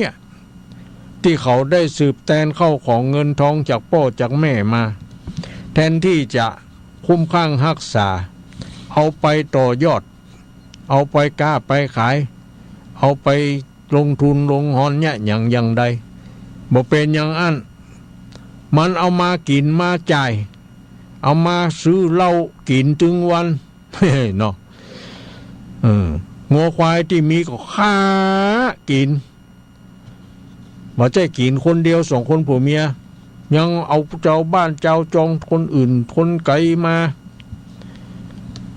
สู่มากินตัวกันจนชิบหายไว้หัวไปอย่างเนี้ยมันเป็นเพราะกรรมของเขาในชาตินี้ว่าอย่างนั้น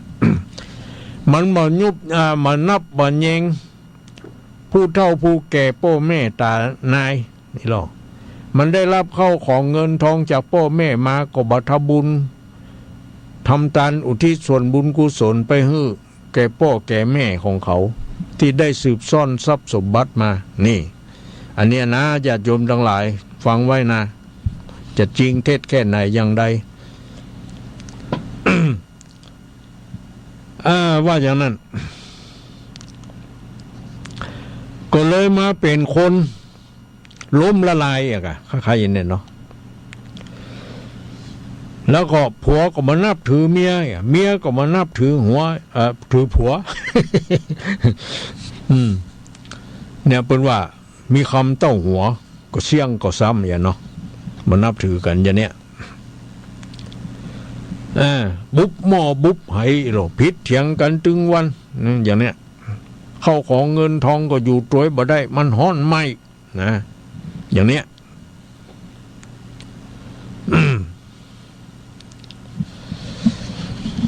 ขนาดพ่อของเสี่ยงไปแล้วมีเฮือนหลังใหญ่จัดงามจัดเหมาะทำขายไผก็บ่ซื้อฮือบ่ได้เขาก็บ่เอาพะโล มันเป็นอย่างนั้นเขาว่ามันเป็นเฮือนอุบาทว่ะขนาดเศรษฐีสองผัวเมียอยู่ยังเป็นคนทุกข์คนยากเฮาไปอยู่ให้มันแค่ยิ่งได้ เขาบ่เอาเป็นสมัยประเดี๋ยวหมู่ไหนเนาะลู่กันก่อนหมู่ เนี่ยคนสมัยก่อนนี่เปิ้นมีเหตุมีผลมีนี่นะของบดีเปิ้นก็ตึงมาเอานะเป็นอย่างนั้นเนาะอันเนี้ยก็เลยฝากกรรมไปถามวิบากเนี่ย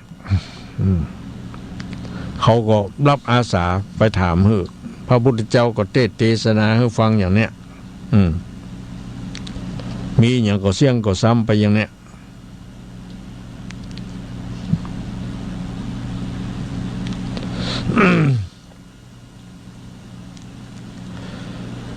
โสปนะส่วนใจสละผู้เท่าฟังกรรมเจ้าประมูลนี้ก่อนลาหนีปิกปอกมาใครบอกขี่ญาแกอนุจาย่อซอยวดูรานางนอน้อยขนพราน พระจีนมันเป็นเจ้าได้บอกเล่าว่าปันมาว่านางอาณาถาทุกยากแม่บ่แม่นวิบากปังหลังมาป้าปังตอบสายบ่ใจข้อไร้เบียนขวีหากเป็นกรรมบ่ดีชาตินี้มาจากจี้ป้าเป็นได้เครื่องเข็นมนต์เศร้าย้อนว่าสู่เจ้าผัวเมียหนีละเสียแบบเบ้าร้อยริเก่ากองทำมาพิษนานำลายหลากพระพุทธเจ้าหาใครมากันสู่สองขาหนุ่มเน่าใครมั่งเต้าเป็นดีเข้าของมีดังก่อนจุงยุดย่อนตังวายรีบขวนขวายก่อสร้างแต่ต้าตั้งตังดีดังพระมุนีสอนสั่งเที่ยงจักมั่งมีมาจ่ายสลานั่นฟังธรรมพุทธเจ้าแล้วก็ปิกมาแวะบอกฮือแก่โจติยะเศรษฐีกับนางอโนจาว่า มันเป็นกรรมในชาตินี้ของสู่เขานี่เรามาเจ้าปังกรถ้าสู่เขาอยากจะให้มั่งมีสีสุขเหมือนเก่าเหมือนหลังก็ฮือละความประพฤติที่บดีนั่นเหียฮือมามีศีลมีธรรมพระพุทธเจ้าก็เทศนาว่าอย่างนั้นฮือช่วยกันหิหาลายล่องฮือกล้าขายเราก็จะไปกินตัดเหียเนาะก็ปีกมาบอกคือเขาสองคนนะเนาะ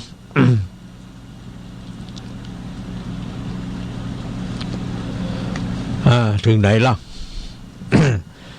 พระพุทธเจ้าก็เทศนาบอกว่าบ่ใจเคราะห์ร้ายเบียนขวีหากเป็นกรรมมาบ่ดีชาตินี้แหละนะมาจากจี้ป่าเป็นได้เครื่องเข็นมนต์เศร้าย้อนว่าสู่เจ้าผัวเมียหนีละเสียแบบเบ้าร้อยริดเก่ากองทำพิษนานำหลายหลากพระพุทธเจ้าหากใครมากันสู่สองขาหนุ่มเนาใครมั่งเต้าเป็นดีเข้าของมีดังแต่ก่อนจุงยุดย่อนตังวายนี่รีบคงขวายก่อสร้างแต่ต้าตั้งตังดีดังพระมุนีสอนสั่งเที่ยงจักมั่งมีมาใจจะเร่แก่เท่าก็ต้านเล่าไข่ขานแก่นางพรานยากไล่หื้อแจ้งไข่จูอันแล้วก็พายพันไปสู่หยังที่อยู่แห่งโตนก็มีหันแลแอนนาผูกนี้เตดมาได้เกิงก็สมควรโป่งลงวางไว้ก่อนเต้าอี้เอาก้อยฟังสืบต่อนี้ไปแถมวันพัดหน้าเนื้อศรัทธาก็ขอให้ท่านทั้งหลายได้ยินฟังแล้วจงจือจำไว้อย่าได้หายเป็นกติเตือนใจของเฮาไปในวันตั้งหน้านั้นจุงจักมีเตียงแต่ดีหลีก็บังโกมสมเรศเสด็จแล้วตอนนี้ก่อนแล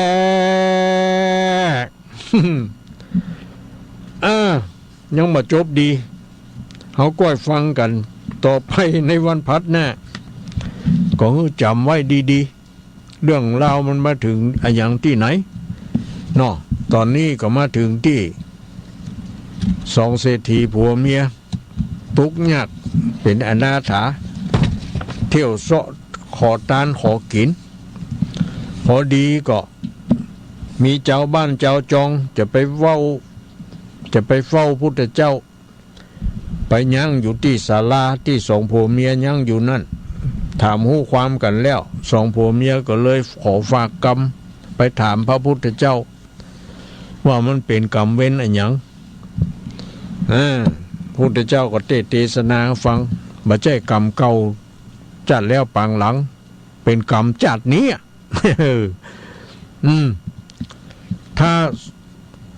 ใครอยากให้มั่งมีสีสุขเหมือนเก่าเหมือนหลังพระพุทธเจ้าก็เทศนาให้กระทำแต่คุณงามความดีเนี่ยให้ทานรักษาศีลเมตตาภาวนาอย่างนั้นเนาะว่าอย่างนั้นเขาก็ปีกปอกมาบอกแต่มันจะทำตามก็มาทำตามก็แหมเป็นเรื่องเนาะอันนี้ก็จบลงตัวอีกตัวนี้ก่อนแหละ เอาต่อไปก็คงจะได้เปิดโอกาสให้แก่ญาติโยมทั้งหลายได้โทรศัพท์แจ้งผลการรับฟังมาว่ารับฟังเป็นจะได้ฟังเทศน์ในคืนวันนี้หูเรื่องหูความกอจะให้ตูลุงได้แก้ไขที่ไหนอย่างใดที่มันขาดตกบกพร่องนี่นะโทรมาติได้มาเตือนได้ติเพื่อกอยอเพื่อทำได้เอาสายหนึ่งมาแล้วบอมาแล้วเจริญปอนเจ้าการนมัสการเจ้าก็อยู่ไหนโทรจากไหนที่ได้มาสายจินทิพย์บันเชียงมันหมู่3อำเภอไชโฮมเจ้าตั้งอยู่เนแม่ยังก็อยู่สายจินทิพย์เจ้าแม่สายกะเจ้าบ้านเชียงมันหมู่3เจ้าบ้านเชียงมันหมู่3ไชโฮมเจ้าอำเภอแจ้โฮมจังหวัดลำปางอีนอแม่เนาะเจ้าฟังทุกโสนทุกองค์ทุกวันนะเจ้าดีกันเนาะฟังเป็นสติสอนใจเอาไปประดับสติปัญญาเนาะแม่เนาะเจ้าดูดีฟังกันนักกันหลายเด้อฟังนักหลายอยู่เนาะแม่เนาะเจ้าก็ฟังทางโคมทิศเจ้าเป็นอย่างแม่เป็นตัวแทนก็แล้วกันเนาะขอบใจเนอะขอบคุณอนุโมทนานะอำเภอแจ้งโฮมมาแล้วสายที่1เนาะแม่เนาะเจ้าการนมัสการเจ้าสายต่อไปสายที่2มีก0819934074เนาะมาแล้วหั่นเจริญปอนกราบไหว้สาเจ้าหลวงพ่อรายงานตัวเหรอแม่เจนจิลามันปินอำเภอดอกคำใต้จังหวัดพะเยาเจ้าแม่เจนจิลาบ้านปินอำเภอดอกคำใต้จังหวัดพะเยาเนาะแม่เนาะเจ้าฟังชัดเจนดีก็เป็นจะได้ชัดเจนดีเจ้าโอ้เทศน์ของหลวงพ่อกับเทศเนาะสุดยอดสุดยอดครับสุดยอดเลยฟังตั้งแต่ต้นจนจบเจ้าแต่ดีเนาะฟังกันนักกันหลายอยู่เนาะฟังกันนักกันหลายเจ้าที่เพิ่นฟังกันนะดีละเพื่อจะได้ลดพระธรรมคำสอนเนาะแม่เนาะอันใดดีก็เก็บไว้อันใดบ่ดีก็ละขว้างเจ้าอนุโมทนาสาธุเนอะแม่เนอะอยู่ดีมีสุขแม่เจนจีลาเนาะมาแล้วสายต่อไปเนาะเอาแบ่งกันเนาะใครที่บ่เคยโทรติดก็โทรมาลองพอแล้วอาจจะติดก็ได้นี่มา1สายเจริญปอนพระสัจจาโตไม่มาพักกุรันฟังนะเจ้าที่ไหนครับวัดพระบาทอุดมทรัพย์ยินดีตักมาตกบ่เฮ็ดตกโดยตรงเฮ้ยแต่ว่าตั้งเพก็ตกโลฝนน่ะมันได้บ่มีบ่เฮ็ดบ่มีหยังตกธรรมดาน้อยๆพด3 โมงปลายตรงตั้งแต่เจ้าอีกบัดเดียวลองเพื่อนแล้วกะเจ้าตก4บ่เฮ็ดตกนักขนาดจังมานี่บ่มีบ่เฮ็ดจริงๆฝนตึงลมตึงฟ้านี่ไม่หมดแต่ตั้งเพดีกะยังมีดินได้ฟังได้ออกอากาศอยู่ถ้าฝนตกฟ้าห้องนี่เพิ่นปิดฐานีนะเพื่อกลัวฟ้าผ่าเนาะเพิ่นต้องปลอดภัยไว้ก่อนเนี่ยจ้าตั้งวันเดียวก็ตกกว่าเจ้าก็ตกน้อยๆตกอย่างเนี้ยฟ้าแมบทั้งอื่นปุ๊มันบ่ตั้งหัวไฟตั้งม่อนปีนปอทโลบ่เฮ็ดโตเจ้าขาเพื่อข่าวเพือกเนี้ยแต่ มันไม่ตรงดีก็ตกนักขนาดก็ต้องมาจองหินนะแต่โอ้ดีละแม่ส่งข่าวมาให้หูเนาะต้องเรื่องเป้าได้ยังดีๆอยู่เนอะยังเป็นยังชอบนะมาตุกๆเนี่ยกันนอกดูเนาะนั่นกะมูทิทีกันนางนูนจานะมันมีชอบนะเพิ่งมาตุกอ่ะเนาะจานะจ๊ะฟังเห็นไหมอนุโมทนาสาธุนะแม่เนอะอยู่ดีสบายสายต่อไปเนาะ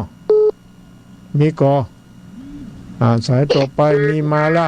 เจริญปอนมีไหนอ่ะสวัสดีสาจ้าตะเหลืองชัยประการมาแล้วเจ้าฝนตกกันตะเหลืองตกน้อยมันบ่ลมหยังลมน้อยๆสบายเย็นตกขนาดตกขนาดบ่เฮ็บลงน่ะมันตั้งหากว่าอื่นบ่ลงเจ้ามีลมเจ้ามีลมฟ้าผ่าฟ้าเพียเรานี้ก็มือเจ้าฟ้าร้องฟ้าคางมือเจ้าตกขนาดชั่วโมงบ่ายกันน่ะแต่ถ้าดีบางถ้าดีเปิ้นถ้าอย่าปิดก็มีเนาะเปิ้นกลัวฟ้าผ่าเจ้ามันจะเสียหายเนาะชัดเจนดีนะตะลุงวันนี้ชัดเจนดีนะชัดเจนดีได้ฟังไหนฐานีใดมันผ่านวิดีโอของดารุณีเจ้าแต่ดีแล้วเนาะพระบาทอุดมเปิ้นคงจะปิดเนาะโตฟ้าผ่าตรงนั้นเป็นอย่างน้ออนุโมทนาสาธุเน้อแม่อย่างก็เชื่อเจ้าแม่สีทอนเมื่อใดก็ลืมชื่อวะเนี่ยแม่สีทอนสีทอนเสียงเจ๋วเนี่ยหน้าที่จำได้นะเนาะอนุโมทนาสาธุนี่สายต่อไปเจริญปอนไม่ได้สอนหลวงพ่อเจ้านี่จากตรงไหนฮะแม่จลัดแก่ซ้อนอำเภอเมืองปานจังหวัดลำปางเจ้าแม่จลัดแก่ซ้อนอำเภอเมืองปานจังหวัดลำปางเนาะฝนตกก็ฝนตกเจ้าคงจะทั่วก็ตกอยู่แต่มันตกธรรมดาตกนี่เนาะลมน้อยๆบ่มีหยังเจ้ากันเดียวกันเจ้าดีเนาะ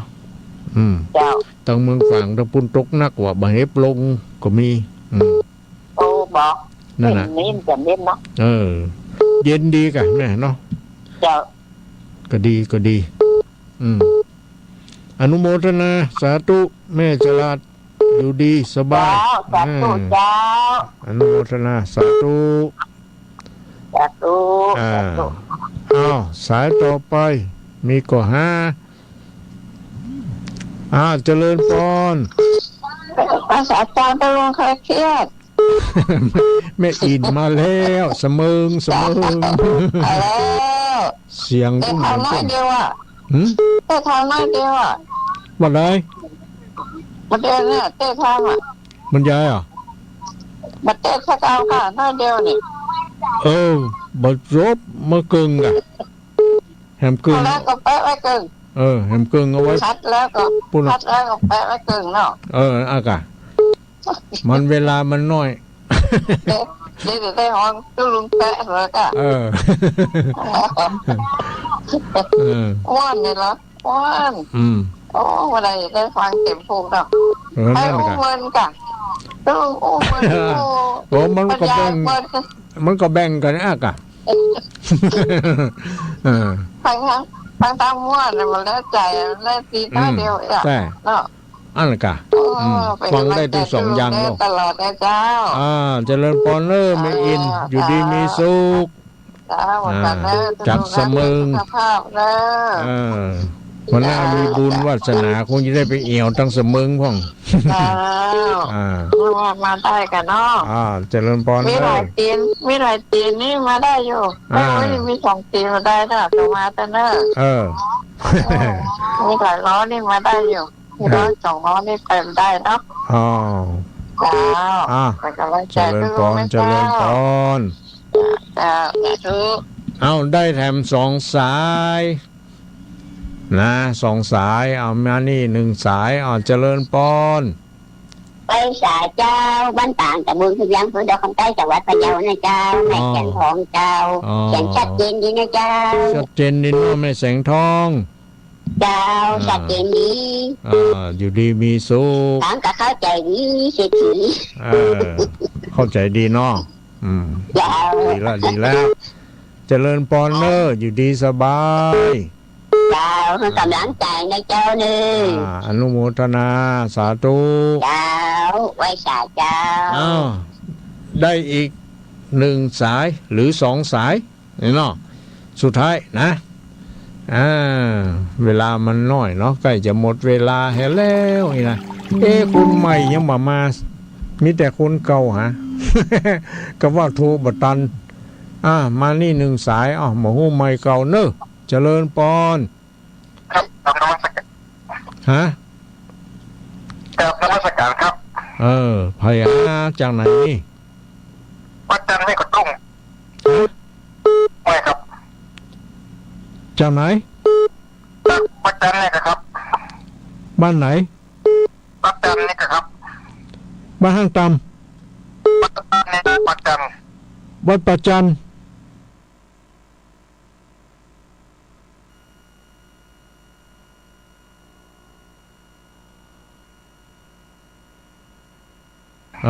พยาจังสหาโสธีพระวันวัดจันทร์ให้กระตุ้ง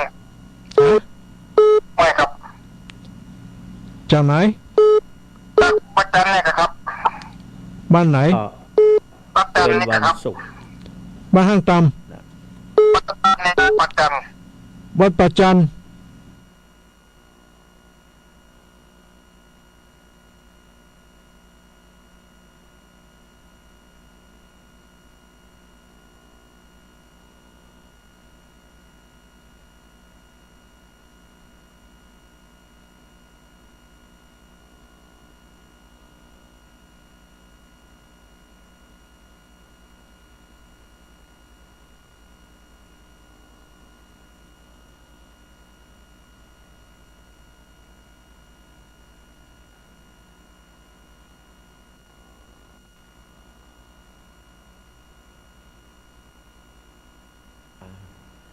บางครั้ง